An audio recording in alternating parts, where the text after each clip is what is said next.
sou Tereza Nogueira, mulher, mãe, delegada de polícia, mas isso tudo você já sabe. Sabe também que esse podcast é um espaço para informação de qualidade para mulheres que desejam estar mais antenadas sobre seus direitos, mas também para aquelas que desejam sair da violência.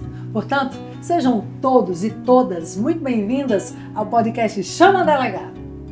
No episódio de hoje, nós vamos falar sobre o direito das mulheres e o quanto a legislação brasileira tem ou não avançado no que diz respeito à punição de agressores e também no que diz respeito à proteção das nossas mulheres.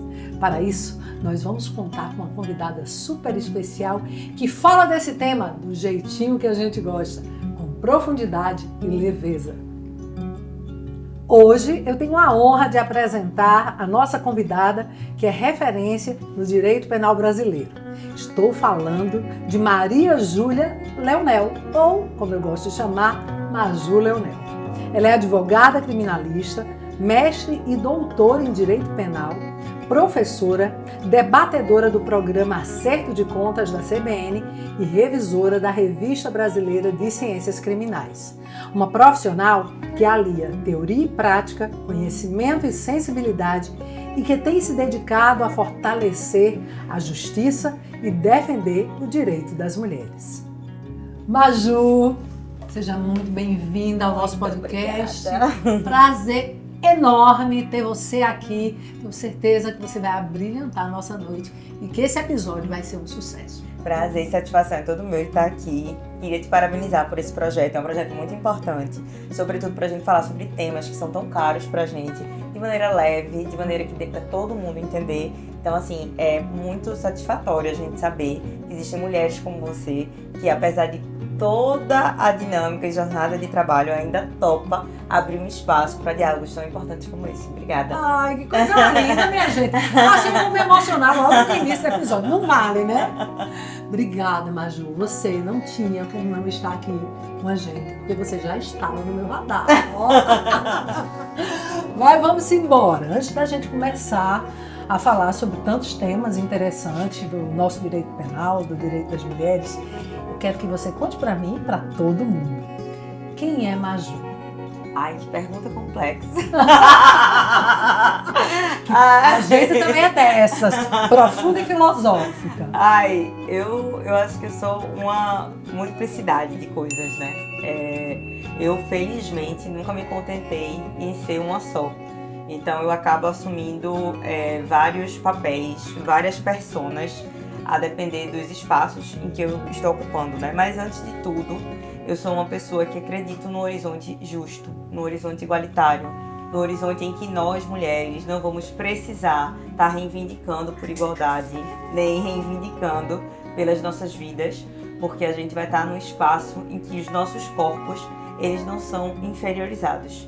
Então, eu acredito muito nessa luta e essa luta, ela me perfaz independente se eu estou nos meus espaços de lazer, nos meus espaços de mais descontração, ou se eu estou naqueles ambientes que exigem de mim uma seriedade maior, que exigem de mim uma personalidade mais forte. Então, isso me atravessa de todas as formas. Então, se eu pudesse me resumir, eu sou uma mulher que acredito, tenho fé no amanhã e luto por isso. Então você está no lugar certo, porque esse também é o espaço de quem acredita no amanhã. Eu esperanço muito, né? Se a gente pode chamar de esperança, que é um substantivo, transformar ele num verbo, vamos esperançar, porque a gente está aqui para esperançar junto. Então, obrigada por estar aqui, porque esse lugar é para quem esperança muito. Mas vamos lá, Maju, você tem a Maju docente, né? Você é professora universitária, você é advogada criminalista, num mundo onde ser advogada criminalista não é fácil, eu acho que principalmente aqui no Brasil. E você também é do debate público. Como essas multifacetas influenciaram a visão da Maju, que está aqui na minha frente, a visão que você tem com relação, por exemplo, ao direito penal? Na realidade, eu acho que é o contrário, assim. Eu tava até conversando esses dias lá em casa, porque, por exemplo, não vai dar pra vocês verem, mas eu tô sentada com a perna cruzada pra cima. E aí... Do jeito que a gente senta em casa, né? Isso. Perninha cruzada com a moleca. É isso mesmo. E aí, isso sempre foi uma questão na minha casa. Meu pai dizia que isso não era jeito de mocinha sentar. Ele passava e batia na minha perna. E isso me incomodava muito, porque eu pensava, se eu sou uma menina e eu sento assim, então por que não é um jeito de uma menina pensar? Na minha cabeça aquilo não fazia sentido. E aí, não só isso, mas outros comportamentos. O da perna é muito emblemático, porque eu lembro muito, eu sempre sentei assim, em qualquer canto. Se você pegar as minhas fotos dando aula, elas são sentadas em cima da cadeira, da banca, dando aula assim, exatamente assim. Cruzada dessa forma. Então, esse meu jeito mais informal e etc., ele sempre foi alvo de muita crítica. Então, primeiro dentro do meu núcleo familiar, em que as pessoas diziam, né, mas tu tem que se endireitar, porque senão as pessoas não vão te respeitar. Depois, dentro do próprio âmbito acadêmico, em que você tá na faculdade, fazendo uma faculdade de Direito, e aí as pessoas falam, mas uma advogada não se comporta assim.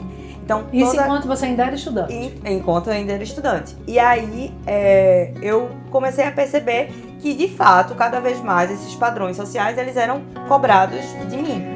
E aí eu não tinha nenhuma leitura, digamos assim, sobre alguma teoria crítica, nada disso. Era só uma necessidade de autoafirmação. Não, eu gosto de sentar assim, e vou sentar assim. Eu tenho uma linguagem mais informal, então eu seguirei falando assim. Acredito que a linguagem que a gente utiliza é uma forma que a gente tem de disputar também poder. Então, por exemplo, por que no direito a gente tem uma linguagem que é uma linguagem tão erudita, que é uma linguagem tão difícil? É para as pessoas entenderem o que está sendo dito. Eu já tive caso da gente sair da audiência e a minha cliente olhar para mim e perguntar assim: doutora, mas eu não entendi não. O meu filho, ele tá preso, vai ficar preso ou não? Porque aquilo era sobre a vida do filho dela e ela não entendeu o que o juiz estava dizendo. O que aconteceu lá dentro. Isso. Então, assim, tudo isso foi uma necessidade de me afirmar desde pequena e aí, em todas as fases. Então, quando eu escolhi ser professora, na realidade, que eu só estou como advogada, como atividade principal, há 2 anos pra cá. Porque a minha paixão na vida sempre foi a docência. E aí eu escolhi a docência porque eu acreditava na docência como sendo um instrumento importante de transformação social. Então a minha escolha foi por conta disso. E aí quem foi meu aluno, quem foi minha aluna sabe que eu nunca, sempre falei de uma maneira mais informal, porque esse é o meu jeito de me comunicar. E diga-se de passagem, a tua linguagem aproxima muito, porque a comunicação tem esse poder de afastar e de aproximar. Eu tive a oportunidade de estar numa palestra com você e quando estávamos no palco, numa mesa, e quando você foi fazer uso da fala, você sentou exatamente dessa maneira. Pois é, exatamente. E assim, os estudantes que estavam ali na frente, muitos apaixonados por você, olharam assim para você com os olhinhos vidrados, como achando o máximo você estar ali naquela mesa onde todas as demais estavam tão formais e você estava mostrando exatamente quem você era. A sua identidade real como mulher, como ser humano e como professora. Exatamente. Então, assim, até porque eu acho que é muito isso, né? Veja, como você se apresentou. Embora você esteja aqui agora, por exemplo, como apresentadora do podcast, ou quando você está lá na delegacia atuando como delegada, você não deixa de ser mãe, você não deixa de ser Tereza, você não deixa de ter um background aí que faz com que você tenha uma leitura do mundo. Então, assim, por mais que a gente assuma papéis diferentes na sociedade, a gente tem uma essência que nos percorre, que nos atravessa e que a gente vai se colocando da forma que é a nossa essência, né? Assim, ela tem que estar presente em qualquer papel que você exerça, ainda que algumas outras nuances se perfaçam diferente. Isso. Tem um eixo, né? Exato, perfeito. E você vai deixando umas coisas de lado, você vai negociando, né? Tem coisas que a gente vai negociando, então, que eu tenho que me vestir dessa forma, você vai negociando, mas é muito importante que a gente sempre se coloque, aí eu acredito, né? Que a gente sempre se coloque, a gente se manifeste a partir daquilo que a gente acredita. E óbvio, muita gente vai olhar pra mim porque eu sou assim, sobretudo da minha família, que é uma parte que talvez seja mais conservadora, esse núcleo que eu tô me referindo, no sentido de, não, mas se você falar isso na internet, por exemplo, que eu falo muito nas redes sociais e acabo me expondo, obviamente. E aí fala assim, não, mas aí você não vai passar de segurança para determinado cliente. De fato, eu não vou agradar todos os públicos. Mas vai ter um outro tipo de público que vai acreditar fielmente em mim. Por quê? Porque eu passo verdade no que eu falo. E aí essa verdade, esse meu jeito de me expressar, de me comunicar, que vai repercutir na minha atuação profissional, vai se conectar com algumas pessoas e com outras não. E tá tudo certo. E tá tudo bem. Porque a gente tem que ter essas conexões, enfim, não vai se conectar com todo mundo, obviamente. E a gente tem que saber que não vai agradar todo mundo, né, Maju? É impossível. Exatamente. Enfim, é isso. A gente é aquela coisa, né? Eu sempre falo, ó, eu hoje em dia, terapia em dia, medicação em dia, terapia cara, entendeu? A gente tava até falando sobre isso nos bastidores. E é isso aí, tem que estar tudo em dia. Tá tudo em dia, então assim, se você não gosta do meu jeito, aí é uma coisa que você precisa lidar e não eu, entendeu? Justamente. Então quando eu me percebi dessa forma, eu me libertei de um jeito. Mas advogada, mas eu sou advogada e eu me comporto assim. Mas como é que uma debatedora tá, não sei o quê. Eu lembro que eu fui chamada para fazer um debate no Tribunal de Justiça de Pernambuco. E era para falar sobre exploração sexual. E aí, eu comecei falando, quantas pessoas que estão aqui sentadas? Quantos juízes que estão aqui sentados? Quantos de vocês não são assediadores sexuais de outras mulheres que estão aqui sentadas ao lado de vocês?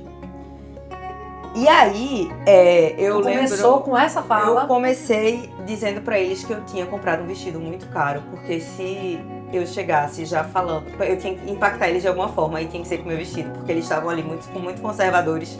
E aí, se eu começasse a falar, eles não iam dar a mínima pra mim. Eu falei, olha, eu tô vestida com um vestido caríssimo, porque eu precisava que vocês me olhassem e me dessem algum tipo de autoridade nessa primeira imagem. E a partir disso, a gente começa... a nossa fala, a dialogar, porque é isso também, né? Assim, eu preciso, se eu quero também atingir determinado público, então, a gente tá falando de um tribunal em que acontecem várias violências sexuais, que, enfim, e no primeiro momento todo mundo, Semana da Mulher, Mês da Mulher, vamos aqui todo mundo ser contra a violência contra a mulher, quando na realidade no dia a dia a gente vê inúmeras violências de gênero acontecendo, e nesses locais não são diferentes.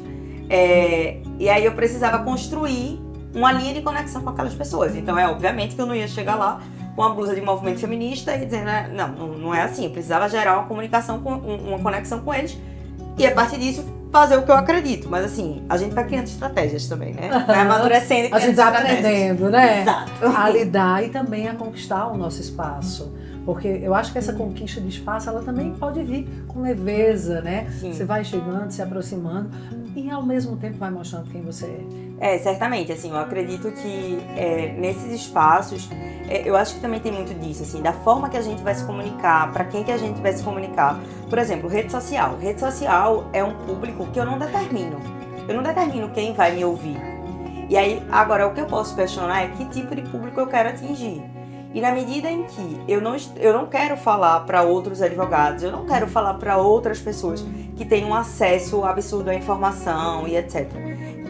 O meu objetivo é sempre me comunicar com pessoas que não sabem, por exemplo, o que é uma violência patrimonial, que não sabem o que é uma violência antipatrimonial, uma violência econômica.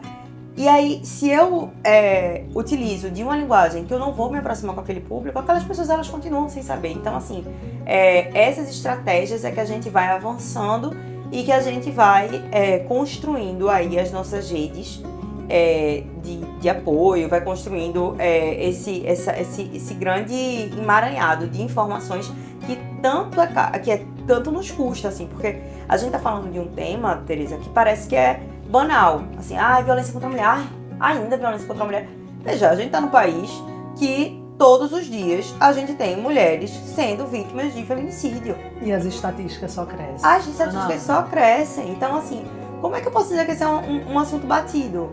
Como é que eu posso falar? Veja, a gente tá no estado em que das 2.000 tornozeleiras eletrônicas que são disponibilizadas, só 400 estão em uso.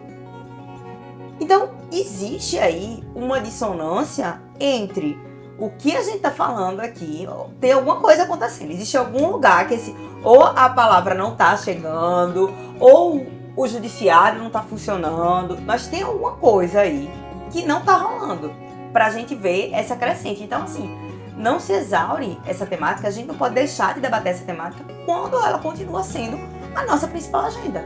Quando o lugar mais perigoso hoje para uma mulher, para uma criança, um adolescente, continua sendo dentro de casa. Dentro de casa, sem dúvida. E existem muitos gargalos, acho que em muitas instituições, em várias áreas do conhecimento.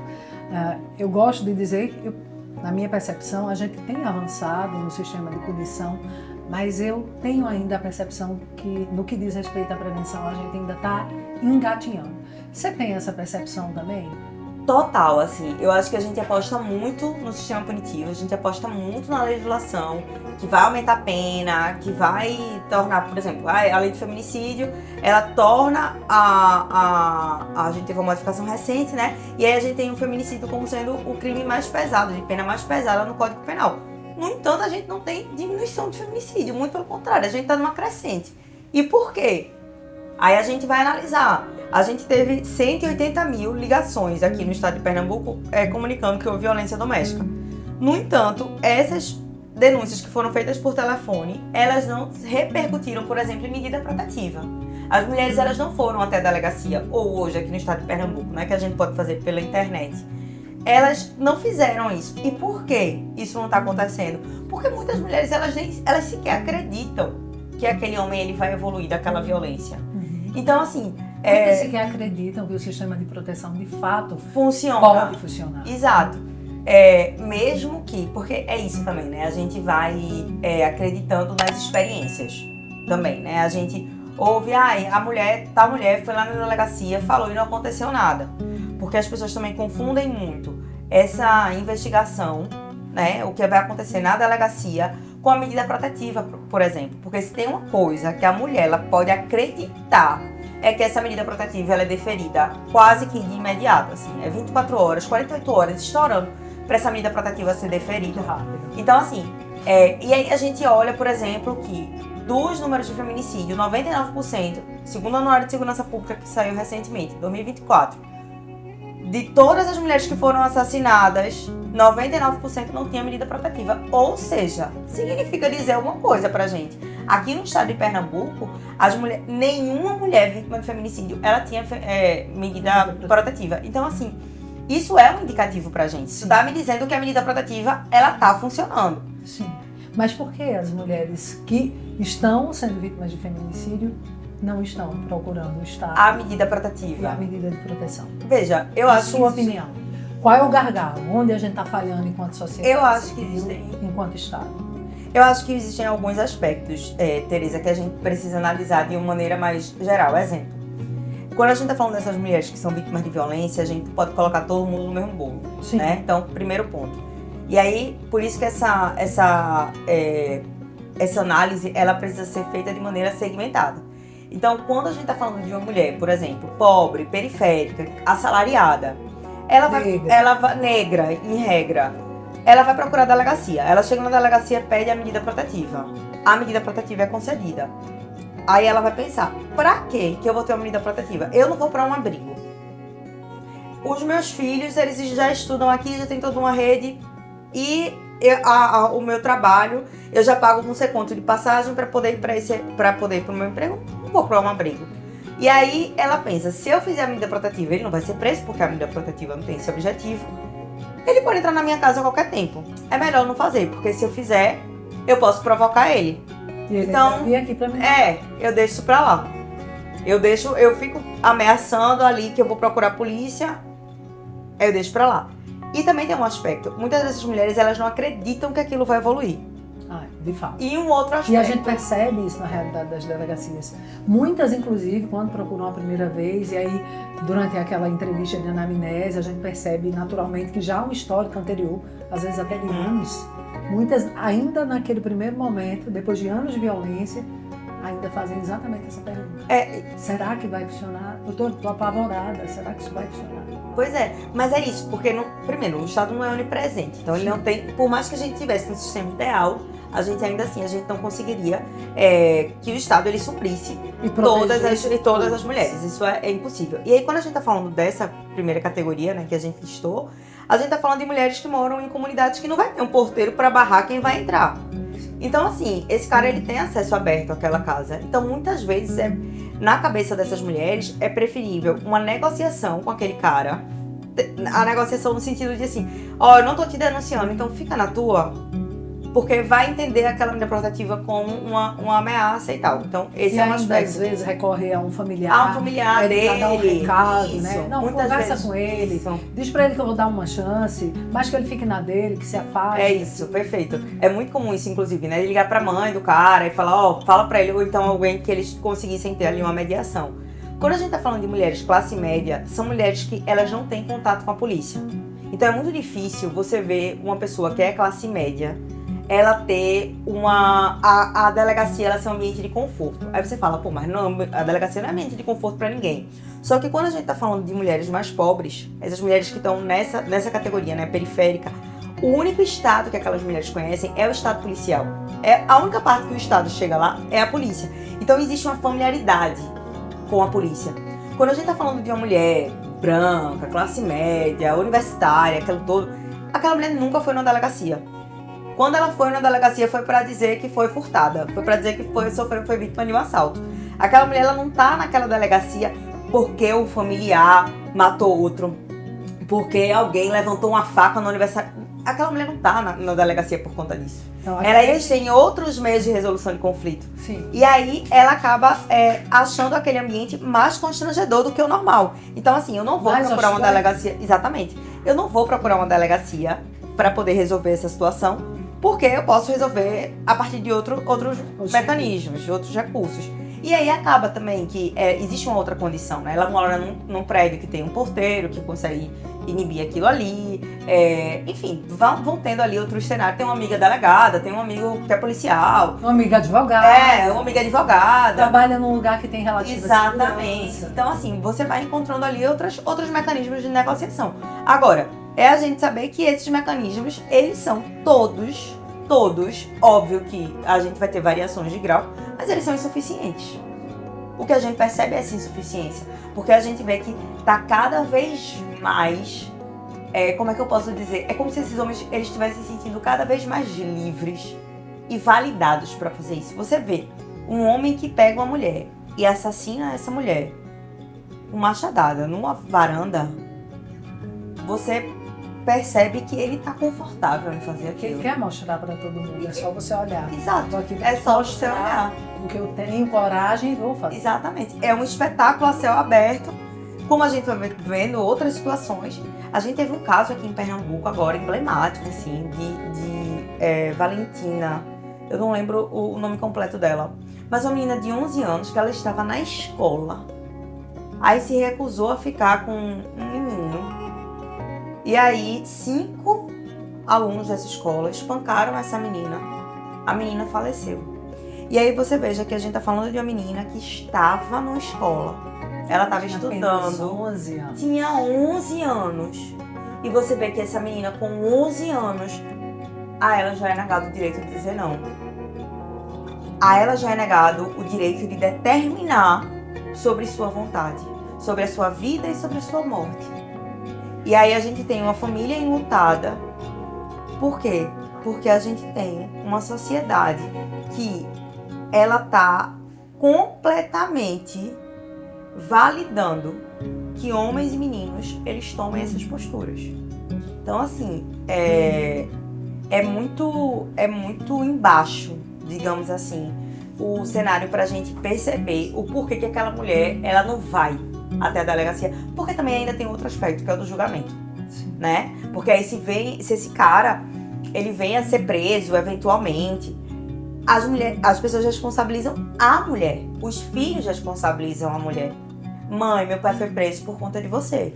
Não é pelo que ele fez, não. É por conta dela. Social também, né? O familiar. fracasso da família normalmente é associado à figura da mulher. Sim, certamente, ainda tem essa, né? Veja, hoje em dia também o homem não pode fazer mais nada. Porque aí a mulher já tá revoltada e vai procurar uma delegacia. Hoje em dia tudo é Lei Maria da Penha. Graças a Deus. E ainda não é tudo, é muito pouco, porque se fosse tudo a gente não tinha esse índice de feminicídio que a gente tem. Então, assim, muitas mulheres, por exemplo, elas chegam na delegacia e elas querem retirar a medida protetiva, ou querem retirar a queixa, como é comum falar, muito por conta disso. Olha, eu não quero que ele vá preso, não. Porque se ele for preso, vão prejudicar para meus filhos. Porque associa, eu sempre falo para minhas clientes, ó, você não prende nem solta ninguém. Quem prende e solta, quem determina prender ou soltar é juiz. E pronto. Se a polícia, e aí a polícia só vai oferecer ali, só vai relatar se há indício de crime ou não, pela conduta dele. Eu posso chegar na delegacia e falar o que eu quiser. Se ali houver uma investigação e nada do que eu disser fizer sentido, não for tipificado, não vai acontecer nada com a pessoa. Então, no final das contas, toda essa cadeia, desde a delegacia até a prisão, eu não tenho nada a ver com ela. Quem vai fazer com que a pessoa seja presa ou não são as condutas dela. E se eu estou denunciando, a gente não pode confundir, né? Eu sempre falo isso, a gente não pode confundir a reação do oprimido com a ação do opressor, que é basicamente isso. E muitas vezes a gente culpa, na verdade, o oprimido. Exatamente. Né? Pelas ações do opressor. Vamos falar dos avanços legislativos, Maju. Eu gosto muito dessa temática porque atualiza também as nossas mulheres com relação ao exercício de seus direitos. De 2024 para cá a gente teve alguns avanços consideráveis. Gosto muito daquela lei de 2004 que agravou a pena do feminicídio, da lesão corporal, inclusive com relação à contravenção de vias de fato. De 2024 para cá, quais leis você considera que foram como um marco no que diz respeito ao avanço do direito da mulher? Olha, para além dessas, que a gente tem uma punição maior, né, como as que você citou, teve agora, que não foi nem na realidade uma lei, mas foi um entendimento, que é com relação às tornozeleiras eletrônicas. Porque, embora a gente esteja falando da punição, veja, quando a gente está falando da lesão corporal, quando a gente está falando do feminicídio, a gente está falando de situações que já ocorreram. Então, elas são importantes, mas elas não conseguem ter poder preventivo. Embora se tenha, né, a ideia de que, não, mas uma das funções da pena é a prevenção.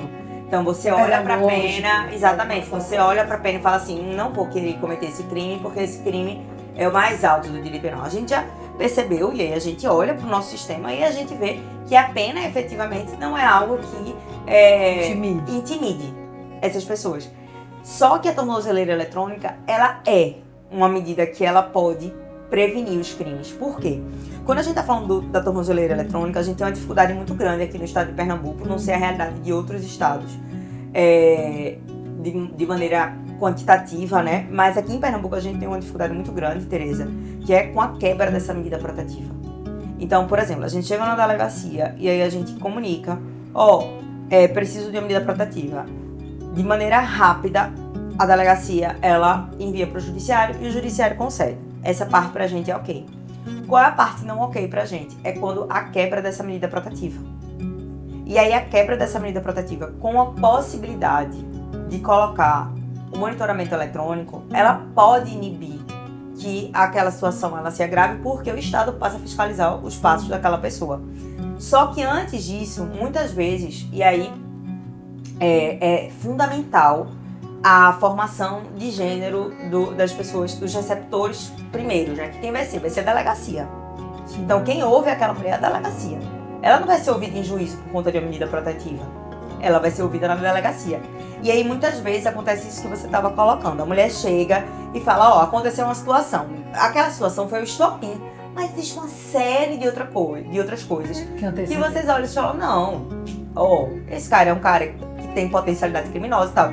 E aí, quando vocês fazem o pedido da medida protetiva agora, e vocês poderem já indicar, faz, mas já faz com monitoramento eletrônico. É um caso grave aqui, porque vocês conseguiram analisar ali no primeiro momento essa necessidade. Então, assim, não é de maneira fortuita, medida protetiva junto com tornozeleira eletrônica. Mas a gente não precisa esperar a quebra para poder conseguir a medida protetiva. Isso foi, para mim, importantíssimo, já que eu vislumbro no monitoramento eletrônico uma possibilidade de prevenir que coisas piores aconteçam com aquela mulher ou aos filhos daquela mulher. Que bom, também acredito nisso. Maju, quando eu te conheci, você, como advogada criminalista, atuava fortemente na proteção do direito das mulheres. Hoje vejo que esse leque se abriu, você atua também na defesa de crianças e adolescentes. Eu também já atuei na Delegacia de Crimes contra a Criança e Adolescente e tenho uma paixão pela matéria. Queria saber de você, na sua opinião, quais os maiores desafios que alguém que atua na defesa dessa população enfrenta e como a vulnerabilidade que esse público apresenta é hoje trabalhada no que diz respeito à proteção do Estado? É uma pergunta também complexa. Porque ela envolve alguns cenários. Assim. Quando eu comecei a atuar com criança e adolescente, foi muito pelos mesmos motivos da violência doméstica, né? Violências cometidas contra meninas, sobretudo, que dentro de casa passou a ser um ambiente perigoso. Então a mãe sofreu violência, mas a criança também? Desdobramento. Não desdobramento nesse sentido, tô falando de um desdobramento de conjuntura, assim. Então é quase que a mesma coisa, porque quando a gente estuda sobre violência de gênero, a gente entende que o que é que acontece? O homem, todo mundo aqui já ouviu falar em patriarcado, né? Então o que era esse patriarcado? Esse patriarcado era um pater, um senhor. E esse senhor, ele tem domínio sobre toda a sua propriedade. E essa propriedade, ela é composta por coisas e por pessoas, mas que são pessoas vistas como coisas porque são pessoas não capazes de raciocinar, não capazes de ter consciência. Então, assim, crianças, as esposas, os escravos, tudo isso era coisificado e era de propriedade desse homem, desse pater, desse senhor. E aí, quando a gente vai evoluindo e essa estrutura bem definida, ela vai sendo quebrada, né? Ela vai sendo quebrada, sobretudo, com a evolução, enfim, com tudo isso. A gente guarda esses resquícios nas relações. Então, embora a gente veja a criança como sendo uma pessoa hoje, né? A gente fala pessoa de direito, que deve ser ouvida e etc. Ela ainda é objetificada ao ponto daquele homem achar que ele é dono dela. Por isso que na cabeça da gente é inimaginável, né? Como é que um homem vai fazer uma violência com a menina, com a criança? Filho, é sobrinho, é neta. Principalmente quando a gente pensa em violência sexual. Exato, e foram esses casos, é nesses casos que eu atuo, em violência sexual. E aí, você percebe que é um reflexo dessa estruturação, né? Em que aquele senhor, ele acha que tem domínio sobre todos aqueles corpos. E aí, sobre aqueles corpos, ele pode fazer o que ele quer. Então, eu tô falando tudo isso para dizer que acaba que quando a gente atua no sentido, né, de proteção às mulheres, essas crianças e adolescentes, elas vêm pelo mesmo cenário e contexto de violência. Então, quando eu comecei a atuar, foi por conta de meninas. E aí, o primeiro caso que eu peguei, a menina tinha 3 anos e ela foi vítima de violência sexual. E a grande dificuldade que a gente tem primeiro, que a gente enfrenta nas delegacias, que é a parte investigativa, a parte de conclusão de um inquérito para depois virar denúncia, etc. Tudo muito demorado. Então, entre o lapso que essa situação aconteceu e o processo que está na justiça agora, a gente está na fase de instrução, já se passaram 4 anos. Então, hoje essa criança tem 7 anos. E aí, isso dificulta e implica diretamente no depoimento, tudo isso. E um outro aspecto também é quando a gente pega ela muito novinha, né, quando foi o caso que a gente iniciou, é porque ela tem muita dificuldade de falar. Ela tem pouquíssimos elementos para expressar aquilo. Então, fica tudo muito confuso. E aí, pra gente, uma outra situação que eu peguei também foi muito emblemática, que era uma menina... Antes de tu entrar nessa tua outra situação, olha que a gente tem hoje a questão da escuta especializada, né, que é inclusive com o objetivo de não revitimizar aquela criança, mas coletar esses elementos de uma criança em tenra infância, que ela tem dificuldades e às vezes ela até tem dificuldade não só de verbalizar, como às vezes ela precisa desenhar para que a gente consiga, na leitura daquele desenho, extrair alguma coisa. Então, a dificuldade, muito pequenininha, é muito grande, né? Isso. Mas ainda assim, nessa escuta especializada, embora a gente tenha, né, essa potencialidade de não revitimizar e etc., essa escuta especializada, ela tem alguns obstáculos, inclusive na própria formação daquela escuta. A não ser, e também quando vai para o Tribunal de Justiça, né? A gente fala, vai ser uma psicóloga que vai ouvir. Mas é uma vez. Aquela escuta vai ser feita uma vez, 2 vezes, e aí muitas vezes não dá para captar o que aquela criança tem para falar, porque tem muita criança que ela não é articulada o suficiente para poder conseguir ali modular toda a situação que ela passou. Então, eu acho que uma grande dificuldade é por si só. A gente tá falando de pessoas muito pequenas, pessoas que não têm essa capacidade, né, de diálogo e etc, de comunicação. E aí isso implica muitas vezes nisso. E aí acaba que muitas vezes as mães dessas crianças, elas são abandonadas pelos maridos, porque eles acreditam, né? No primeiro momento sempre duvida, geralmente é a mãe, que pelo menos todos os casos que eu peguei são as mães, que acreditam fielmente naquela criança, e o pai ele tende a desconfiar se aquilo é de fato verdade, se não é fruto da imaginação da criança, sem perceber porque quando a menina é uma criança, ela é explorada, ela é vítima de violência sexual, não é uma coisa que muda. Tem vários comportamentos que estão ali dando sinal. Só que a gente tá falando de uma paternidade que, em regra, ela não é uma paternidade presente. Então, o pai nunca tá em casa, o pai nunca sabe o que tá acontecendo na escola, o pai nunca sabe de nada. Então, obviamente, se a criança mudar de comportamento, ele também não vai saber. Diferente da mãe. Então, que muitas vezes é quem tá mais próximo. Exatamente, que tá fazendo aquele cuidado. Acompanha também, inclusive, o rendimento escolar, porque ela termina dando sinais, muitas vezes, na escola. Perfeitamente, na escola, sinais físicos, enfim. A escola também, veja, uma coisa que a gente tem que enaltecer é como a escola ela vem sendo protagonista no combate a essas violências sexuais, porque hoje em dia, né, a gente está reivindicando cada vez mais educações sexuais, que sejam educações sexuais libertárias, no sentido de mostrar, a gente já existem várias pesquisas que demonstram isso, que quando a criança ela sabe sobre o corpo dela, ela sabe onde pode tocar.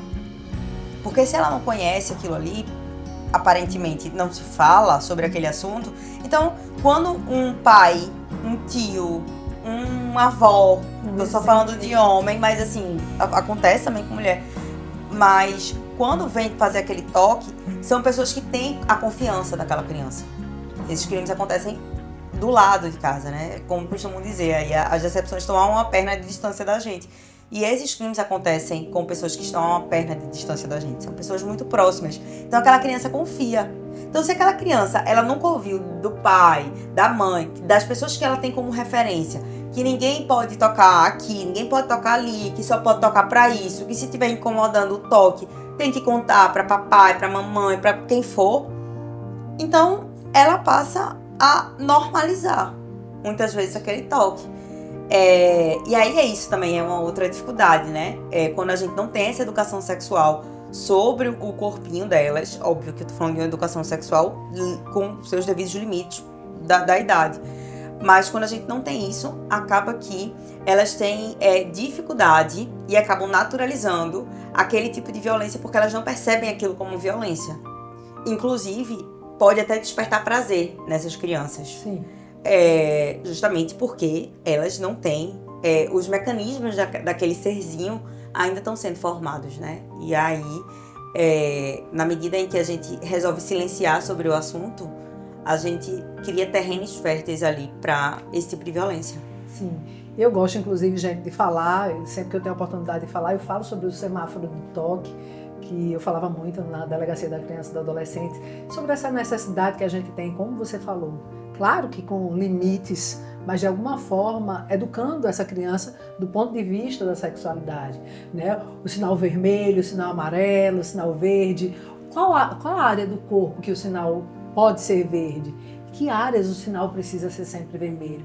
Sobre como fazer o asseio, o banho, quem pode, quem não pode, como é importante falar sobre isso e respeitando naturalmente a idade daquela criança. Mas já que a gente falou de violência sexual, vamos aprofundar um pouco mais esse tema, Maju. Violência sexual sexualidade ainda é um tabu, né? Por mais que a gente tenha avançado enquanto sociedade. E aí quando você fala de violência sexual, o tabu é maior ainda. Violência sexual contra crianças, contra adolescentes, mas também contra mulheres adultas.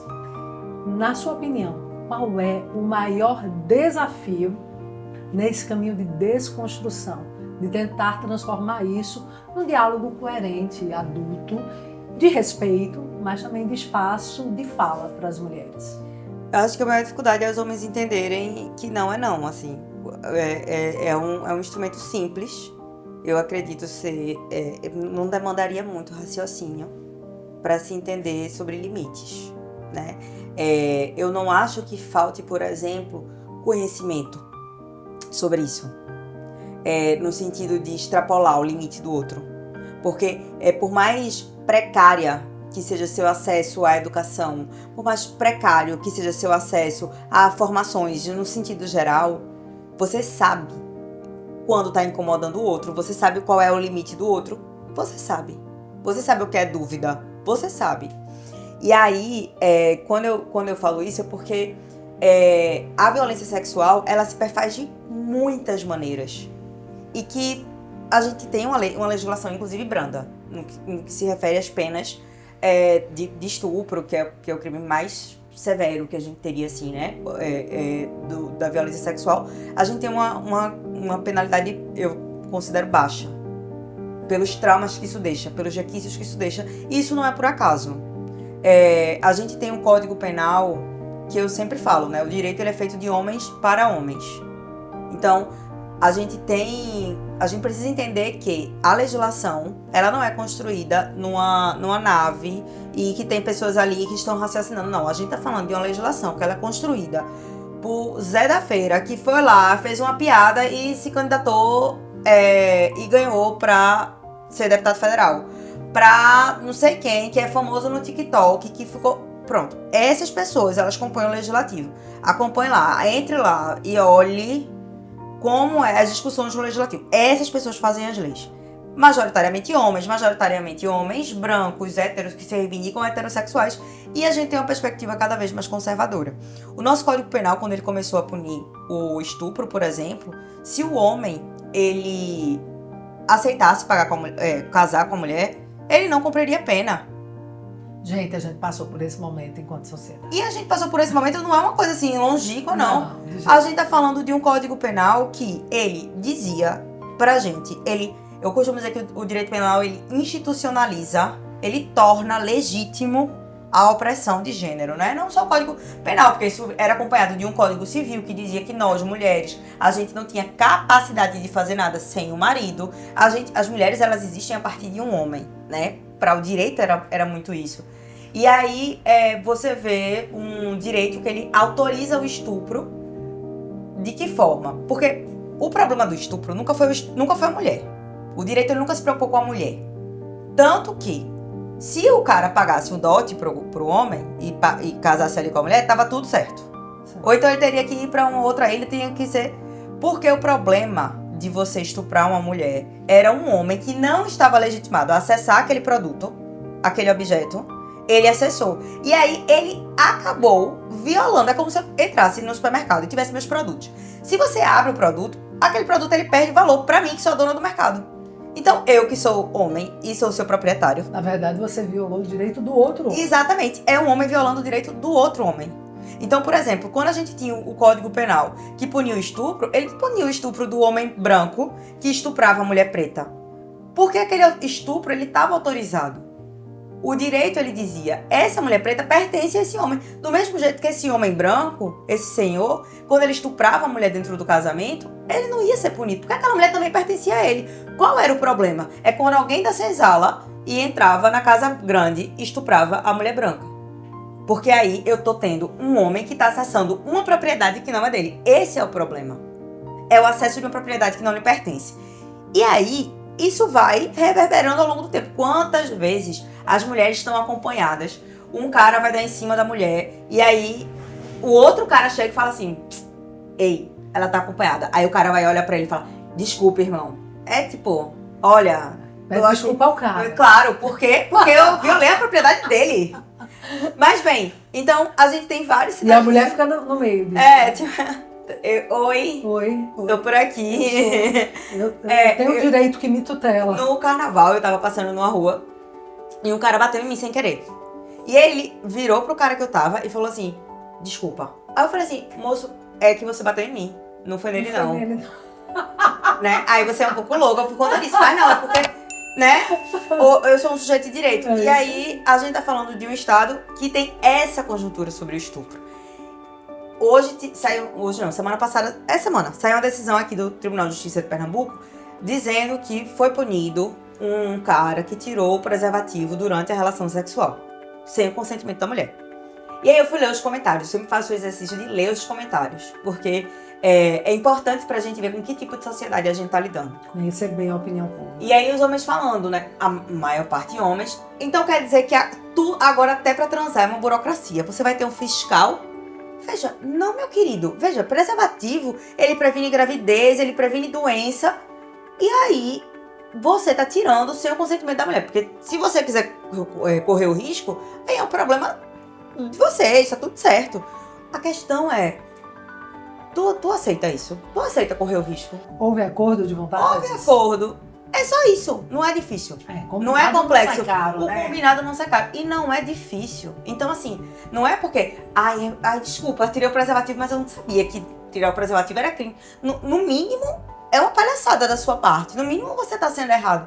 Então, assim, hoje os homens, eles seguem validando esse tipo de comportamento. Quantos homens não ouvem comentário? Ah, não tem fulaninha, tava bêbada na festa, peguei ela. E todo mundo acha normal, todo mundo acha engraçado. Quantas mulheres, os memes, né? O cara querendo ter relação sexual, a mulher precisa inventar que tá com dor de cabeça. Porque ela não pode dizer, não, eu não quero. Eu não quero e eu não vou. Porque nós somos ensinadas que a gente tem que ter essa relação sexual sempre que o cara quer, porque senão ele vai procurar na rua. E aí, ou seja, eu sou a pessoa traída, mas eu tenho responsabilidade. E no final das contas, sempre é sobre mim. Você foi traída, mas a culpa era Mas sua. a culpa é minha, porque eu não tava tendo essa relação sexual. Então, esses crimes de violência sexual, eles são crimes que eles ocorrem com uma validação geral. E é uma validação anunciada. As pessoas falam sobre isso.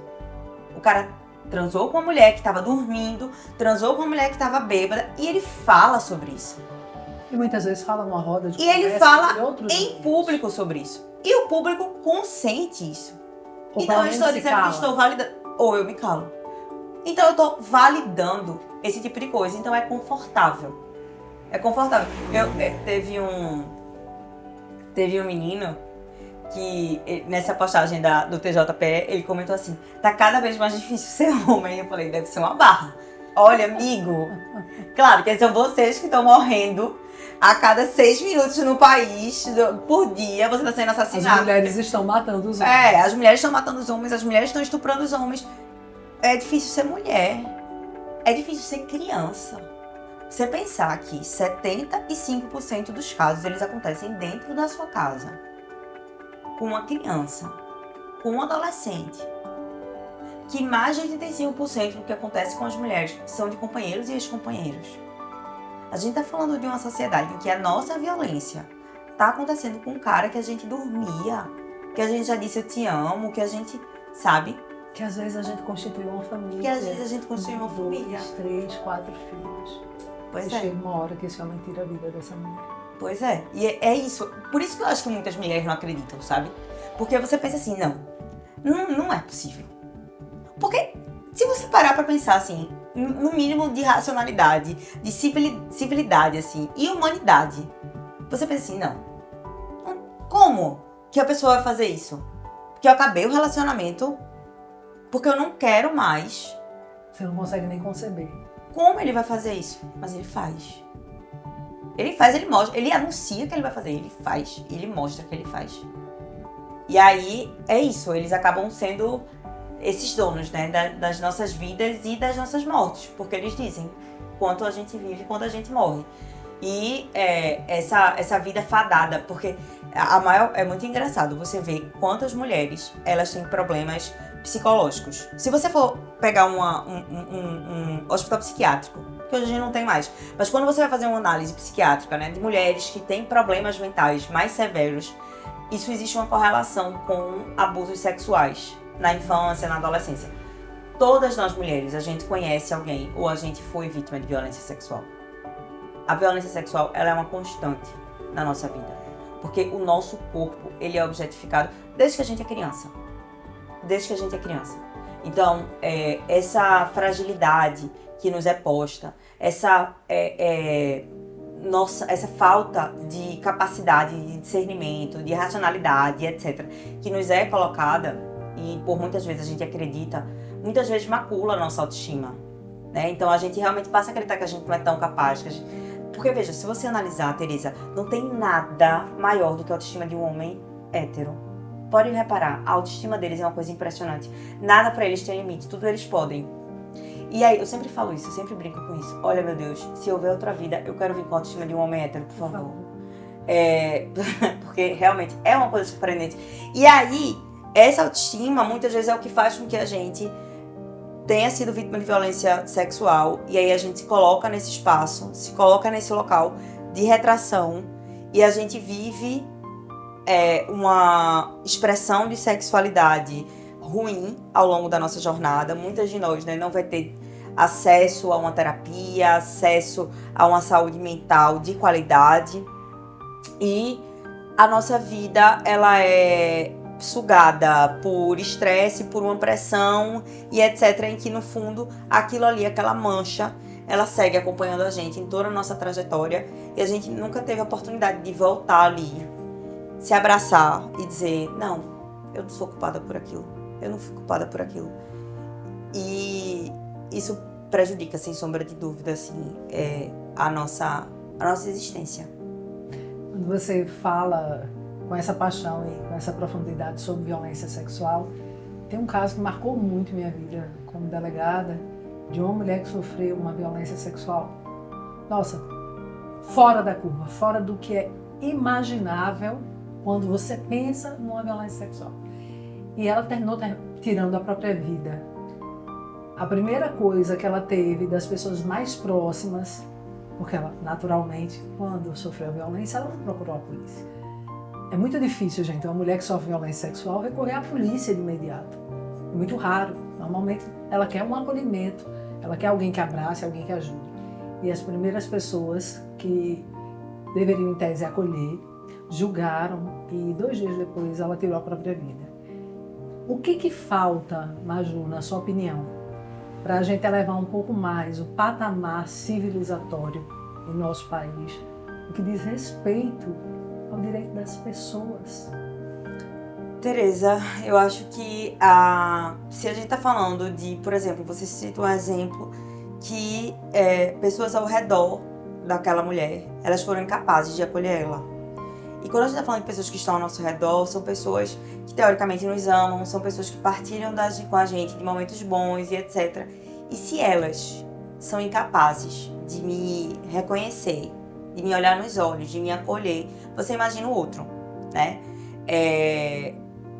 Hoje, eu estava dando uma entrevista e o entrevistador me perguntou assim, Maju, mas no caso dessa mulher, do preservativo, que o cara tirou o preservativo sem ela comunicar, ele alegou que ele mostrou nos autos que ela continuava conversando com ele. E eu falei, muitas mulheres que são vítimas de violência sexual, elas acabam não procurando a delegacia, elas querem naturalizar o que aconteceu. Porque naturalizando, ela não é uma vítima de violência sexual e ela não tem que lidar com todas as consequências de ser vítima de violência sexual. E de alguma forma, eu até falei, isso eu falei, quebrei o protocolo lá e vou quebrar o protocolo aqui. Eu fui vítima de violência sexual recentemente e eu não procurei a delegacia, mesmo tendo amigas próximas. E foi exatamente assim, o rapaz, a gente tava tendo relação e ele falou que tinha tirado o preservativo da outra vez que a gente tinha tido relação. E aí eu parei e comecei a questionar ele. E naquele momento eu me curvei em posição fetal e disse pra ele que não queria mais, que não estava me sentindo confortável. E eu cheguei a afrontar, disse, você sabe o nome disso, isso é um absurdo, como é que você faz isso? Só que ele ficou falando, isso é frescura, para com isso. E enquanto ele falava, e eu tava chorando já nesse momento, e aí ele foi abrindo a minha perna e eu falando que eu não queria mais, até que eu deixei ele acabar. Eu não gritei. Eu não pedi socorro, eu não fiz nada, eu só deixei ele acabar.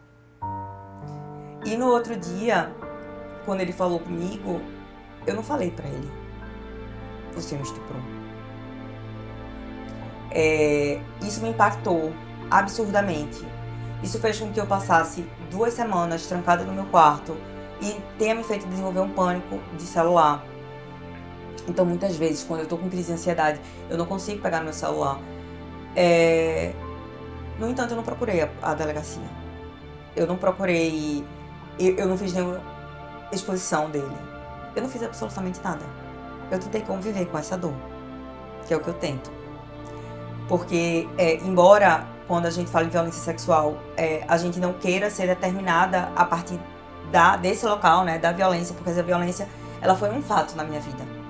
De tantos outros fatos que acontecem na minha vida, e que eu não quero que essa violência, ela me defina. Sim. Mas eu não posso dizer que essa violência, ela não me atravesse cotidianamente. E ela me deixa várias reflexões, porque por mais que eu não tenha toda uma questão teórica, meu doutorado, inclusive, foi sobre violência sexual, tinha ocorrido antes disso. E por mais que eu tenha todo um arcabouço teórico, na hora eu me perguntei, mas por que eu abri a porta? Porque quando ele avisou, que esse cara, ele avisou que estava no meu prédio, eu já tinha dito pra ele que eu não queria que ele fosse. Por que eu não mandei ele embora ali? Por que eu abri a porta? Por que eu autorizei o porteiro? E aí você começa a se questionar, porque no final das contas, a resposta que você quer é tipo, porque se eu não tivesse feito isso, não teria acontecido aquilo. Então, no final das contas, quando eu faço isso, eu tô jogando a culpa em quem? A culpa é minha. E aí, por mais que a gente tente, né, se desvencilhar dessa culpa, infelizmente, é um trabalho cotidiano, porque a culpa, ela é mais do que uma categoria, assim, racional, né? Ela é um sentimento, ela preenche a gente de uma subjetividade que a gente precisa reafirmar sempre. A culpa não é minha, a culpa não é da vítima, a culpa nunca é da vítima, a culpa foi dele. Quem fez foi ele, a conduta foi ele, quem não poderia ter me estuprado era ele. Não tem nada que eu fizesse que o impediria. Só quem poderia parar aquilo era ele. Porque foi ele que cometeu isso, e não eu. Isso, Maju. E eu lamento muito que você tenha passado por isso. Enquanto mulher, enquanto delegada, como eu gostaria que a gente elevasse esse patamar civilizatório a ponto das mulheres poderem dizer não e não ser não, né? Como é difícil ainda para as pessoas entenderem que não é não tão simples. Uma palavra e um significado. Mas que entenderem, né? Respeitarem. Que não é não. O não tem dúvida. Né? Eu sempre costumo dizer isso. O não tem dúvida. Que o não é um limite. O não é um limite. O não é um limite. Mas você não foi responsável. Não tente buscar responsabilidade por abrir a porta. Não tente buscar responsabilidade porque deixou a perninha ser afastada e terminar como você falou. Não faça isso com você. Você não merece isso. Nós mulheres não merecemos isso. Respeita o teu tempo. Todas nós temos um tempo para lidar com as nossas dores, com as nossas questões que nos atravessam. E se você precisar, estou aqui para você. Coisa linda! Meu Deus do céu, gente, é isso.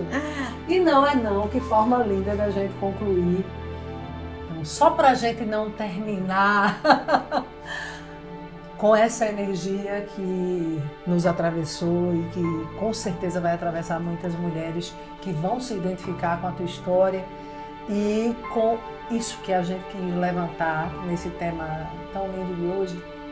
Vamos falar sobre como estão avançando as pesquisas. Você é pesquisadora, mestre, doutora. Diz aí pra gente, as pesquisas nessa área trazem pra gente esperança, Maju? Com certeza. Hoje, cada vez nós mulheres, a gente tá mais unida, né, Tereza? Eu acho que isso é importante de ser dito. Então, por mais que, né, a gente encontre esses desafios, inclusive encontre esses desafios diante dessas situações, né, desse meu relato, dessas narrativas que a gente já ouviu, mas felizmente, sobretudo pelas redes sociais, embora toda parte maléfica da rede social, a gente também tem que enaltecer o que a rede social ela traz de bom pra gente, né? A gente consegue uma comunicação demonstrando o quão é importante que as mulheres, elas de fato deem as mãos. E deem as mãos em todos os aspectos, de perguntar pra mulher o que é que você tá precisando, mas não é só uma ligação, tá precisando de comida, tá precisando de abrigo, o que é que aquela mulher ela tá precisando, como é que eu, quanto mulher, como sujeito político, não só mulher, mas os homens também, enquanto nós, quanto cidadão, o que a gente pode fazer como sujeito ativo no enfrentamento à violência contra a mulher? O que a gente pode fazer como sujeito ativo na busca de uma sociedade melhor? Independente da profissão que a gente esteja, independente da função que a gente ocupe, do local, da sociedade, do espaço social em que a gente esteja. Certamente, né, só pelo fato da gente ser um indivíduo social, a gente tem capacidade orgânica, real, de transformação. Então, eu queria enaltecer isso para deixar a mensagem final, enaltecer nossas relações e o poder dessas relações. Quantas mulheres elas estão sendo salvas, quantas crianças, quantos adolescentes estão sendo salvos pelo poder da empatia, pelo poder da alteridade, de eu me colocar no local do outro e dizer assim, não, esse problema também é meu. É nosso. É um problema que é nosso. E aí, isso, sem sombra de dúvida, vem sendo o grande marco de transformação na nossa sociedade. Então é possível esperançar. Não certeza, a esperança é que faz a gente caminhar pra frente. Isso, Maju. Você trouxe um elemento agora na tua fala, que foram os homens, né? A gente sabe que na grande maioria, quando a gente pensa em violência contra a mulher, as estatísticas revelam que os agressores e os principais agressores, de fato, são os homens.